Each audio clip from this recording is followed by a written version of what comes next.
Hi everybody and welcome back to the Daily 3D Print. Today I'm going to show you the 3D text tool, which is over here on the left. I click on it and get this dialog box where I can write whatever I want. This is 3D text. The font, I can choose whatever I want out of this list. There's loads of them, and it updates in real time as I'm going through this list. I can keep that one. Alignment, I can have it left, center or right. If it's going to be filled or not.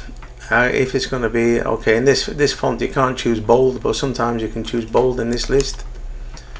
The height, 20 millimeters, I'm going to keep that as standard.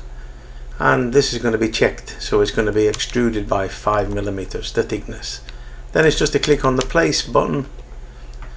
And now when I bring it into SketchUp, it's looking for different surfaces. So when I hold it on this surface, it jumps up.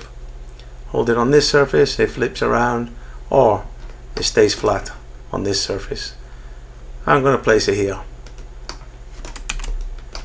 And there you go.